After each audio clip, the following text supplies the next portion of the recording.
السلام علیکم بھائیو۔ پچھلی ویڈیو میں نے بات کی تھی کہ محمد کو حکم کیا جا رہا تھا قرآن میں کہ تمہیں فیصلہ کرنا ہے قرآن کے مطابق، یعنی وہ کتاب جو ان پر اتاری گئی۔ تو اگر محمد کو یہ حکم دیا جا رہا تھا تو یہ ظاہر سی بات ہے کہ یہ لاگو ہوتا ہے ہر آدمی پہ جو قرآن پر چل رہا ہے، جو قرآن کو مانتا ہے کہ خدا کی کتاب ہے۔ تو جب یہ علماء کرام اور یہ مولوی دوسری کتابوں میں جاتے ہیں اور آپ کو وہاں سے جو ہے فتوے نکال کے دیتے ہیں، تو وہ سراسر غلط ہے۔ وہ جو ہے وہ قرآن کے احکامات کے خلاف ہے، کیونکہ جب قرآن ایک محفوظ کتاب ہے، مکمل کتاب ہے، مفصل کتاب ہے، تو پھر لازمی ہے کہ آپ اسی کے حساب سے فیصلے کریں، اور خدا کے احکامات پورے مکمل طور پر موجود ہیں اس میں۔ لیکن ظاہر سی بات ہے مسلمان جو ہیں وہ اپنے آبا و اجداد کے نقش و قدم پر چل رہے ہیں، ان کا ایک جو مذہب ان کو جو ورثے میں ملا ہے اسلام، تو وہ جو ہے وہ تیار نہیں ہے بات ماننے کو کہ قرآن میں جو چیزیں موجود ہیں وہی کافی ہیں، کیونکہ ظاہری بات ہے ان کی جو ان کی چیزیں جو انہوں نے سیکھی ہیں وہ نہیں ہیں قرآن میں۔ تو وہ کہتے ہیں، وہ حدیثوں کا سہارا لیتے ہیں کہ یار ہمیں جو ہے یہ جو اسپیسیفک پوائنٹ ہے یا ایک جو باریک نقطہ ہے اس کا ہمیں جواب نہیں ملتا قرآن میں۔ تو اس کے لیے جو ہے ضروری ہے بات سمجھنا کہ سورۃ البقرہ میں بنی اسرائیل نے بھی خدا کے احکامات میں نقطے نکالے تھے باریک، اور جب مجھ سے کہا گیا تھا کہ تم جو ہے وہ ذبح کرو بکرے کو، تو انہوں نے جو ہے گائے کو، تو انہوں نے جو ہے اس میں جو ہے کیڑے نکالے کہ اس کا کیا رنگ ہونا چاہیے، یا یہ بڑی ہونی چاہیے یا چھوٹی ہونی چاہیے، جبکہ ایک سیدھا سادہ ان کو حکم تھا کہ تم ایک گائے کو ذبح کر دو۔ تو یہ ایک وارننگ ہے مسلمانوں کے لیے کہ تم بھی حرکتوں سے باز آ جاؤ۔ جو باتیں قرآن میں لکھی ہوئی ہیں، جو بڑی بڑی باتیں ہیں، تم ان کے حساب سے فیصلہ کرو۔ اگر تمہیں اس کا جواب نہیں ملتا کسی باریک نقطے کا، تو تم اپنا شعور استعمال کرو، اپنا دماغ استعمال کرو، اپنی عقل استعمال کرو، لیکن قرآن کے جو پرنسپلز ہیں، جو ہیں احکامات، ان کے دائرے میں۔ لیکن افسوس کی بات یہ ہے کہ مسلمان جو ہیں فوراً ایک حدیث جو گاڑی بھی ہیں، جو کتابیں لکھی ہیں ایک آدمی نے بخاری کے نام سے، اس میں چلے جاتے ہیں، اور ان میں بہت سی باتیں ایسی لکھی ہوئی ہیں جو کہ جو قرآن کے خلاف ہیں، جو قرآن میں جو احکامات ہیں ان کے اگینسٹ ہیں۔ تو یہی وجہ ہے مسلمانوں کے ذلیل ہونے کی آج کی دنیا میں، کہ انہوں نے اصل میں قرآن کو چھوڑ دیا ہے، وہ حدیثوں میں لگ گئے ہیں اور وہ دوسرے احکامات مان رہے ہیں، جو خدا نے ان کو احکامات دیے ہیں اس پہ عمل نہیں کرتے۔ تو میں آپ کو یہاں دکھانا چاہ رہا تھا، یہ سورۃ المائدہ میں آیت 66 ہم لوگ پڑھیں گے، جس میں بات ہو رہی ہے ویسے تو اگر آپ دیکھیں سچے طور پہ تو آپ کہیں گے بھائی یہ تو بات ہو رہی ہے یہودیوں کی اور عیسائیوں کی، لیکن میں آپ کو پیرلل دکھانا چاہ رہا تھا کہ یہ وہی حرکتیں ہیں جو مسلمان کر رہے ہیں، ٹھیک ہے؟ کہ کیونکہ وہ لوگ تو بھٹک گئے تھے نا، اسی طرح مسلمان بھی بھٹک گئے ہیں آج کے زمانے میں۔ اور یہ کہ یہ جو آپ کو بتایا جا رہا ہے نا یہودیوں کے بارے میں، بنی اسرائیل کے بارے میں، یہ وارننگ ہے کہ تم جو ہے ان کے نقش و قدم پر نہیں چلنا، لیکن ظاہر سی بات ہے مسلمان وہی کام کر رہے ہیں جو یہ لوگ کر رہے تھے۔ تو ہم لوگ پڑھتے ہیں آیت 66 سے، ایکچولی 65 سے۔ میں چاہوں گا کہ آپ تھوڑا اس کو اوپر جا کے آگے بھی پڑھیں کیا لکھا ہوا ہے، لیکن میں جو ہے کیونکہ ویڈیو مختصر رکھنا چاہ رہا ہوں تو میں یہیں سے بات شروع کرتا ہوں۔ اور اگر کتاب والے یقین کرتے اور ڈرتے تو ہم مٹا دیتے ان کے لیے برائیوں کو، اور انہیں داخل کرتے نعمتوں کے باغوں میں، ٹھیک ہے؟ کیا کرتے؟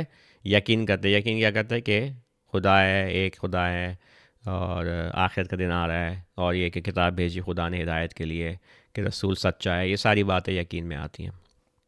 اور اگر وہ قائم کرتے تورات اور انجیل کو اور جو ان پر اتارا گیا ان کے رب کی طرف سے، تو وہ کھاتے اپنے اوپر سے اور اپنے پاؤں کے نیچے سے۔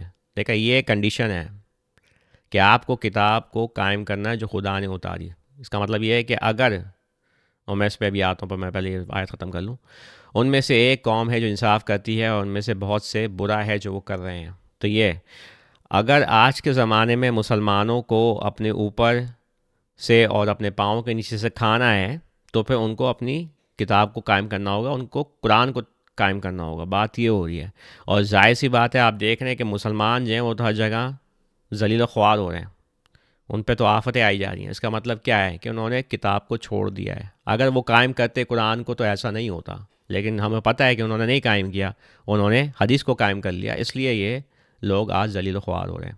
یہ قرآن آپ کو بتا رہا ہے، تو سوچنے کی ضرورت ہے۔ اچھا آگے دیکھیں، اے رسول تم پہنچا دو جو تم پر اتارا گیا تمہارے رب کی طرف سے، اور اگر تم نے یہ نہیں کیا تو تم نے اس کا پیغام نہیں پہنچایا، اور خدا تمہیں بچائے گا آدمیوں سے۔ خدا نہیں رہنمائی کرتا انکار کرنے والے لوگوں کی. دیکھا رسول کا کام کیا تھا؟ ضروری ہے بات سمجھنا. رسول کا کام یہ تھا کہ بلاغت کرنا، پیغام پہنچانا. کیا پیغام پہنچانا؟ قرآن.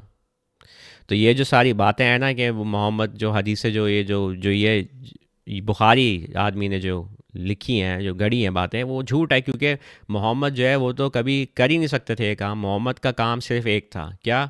قرآن کو پہنچانا لوگوں تک. ٹھیک ہے، یہاں یہ تو بات ہو رہی ہے، اے رسول تم پہنچا دو جو تم پر اتارا گیا ہے تمہارے رب کی طرف سے، اور اگر تم نے یہ نہیں کیا تو تم اس کا پیغام نہیں پہنچایا. تو یہ کام تھا رسول کا، پہنچانا. کیا؟ خدا کا پیغام. وہ جو کیا تھا؟ قرآن، جو کہ محفوظ ہے، آپ کے ہاتھوں میں ہے آج. ضروری ہے کہ آپ اس کو قائم کریں. آگے پڑھیں. کہو اے کتاب والو تم کسی چیز پر نہیں کھڑے ہو جب تک تم قائم نہیں کرتے تورات اور انجیل اور جو اتارا گیا تم پر تمہارے رب کی طرف سے. دیکھا؟ اور جو تم پر اتارا گیا ہے وہ بڑھاتا ہے ان سے زیادہ تر کو سرکشی اور انکار میں. تو تم غمگین نہیں ہو انکار کرنے والے لوگوں کے لیے. اے کتاب والو، آج کے زمانے میں یہ مسلمانوں پہ بھی بات لاگو ہوتی ہے، ان کے پاس بھی کتاب موجود ہے. میں یہ کہہ رہا ہوں نا، آپ ذرا ان لفظوں کے معنی سمجھنے کی کوشش کریں نا، کانٹیکس میں بات کیا ہو رہی ہے. یا اہل الکتاب جو ہے یہ خالی عیسائی اور یہودی نہیں ہے آج کے زمانے میں. اہل الکتاب وہ سب ہیں جن کے پاس کتاب ہے. تو اے کتاب والو تم کسی چیز پر نہیں کھڑے ہو. دیکھا، تم کسی چیز پر نہیں کھڑے ہو جب تک تم قائم نہیں کرتے تورات اور انجیل کو اور جو اتارا گیا تم پر تمہارے رب کی طرف سے. آج کے زمانے میں وہ قرآن بھی ہے نا. تو تم اگر قائم نہیں کرتے قرآن کو تو تم کسی چیز پر نہیں کھڑے ہو. اور جب تم پر اتارا گیا، جو تم پر اتارا گیا ہے وہ بڑھاتا ہے ان میں سے زیادہ تر کو سرکشی اور انکار میں. آپ یہ ٹرائی کر کے دیکھ لیں، جا کے آپ مسلمانوں کو یہ بات بتائیں اور کہیں کہ قرآن کو قائم کرو، اور دیکھیں آپ ان کو کیسے وہ بڑھتے ہیں سرکشی اور انکار میں.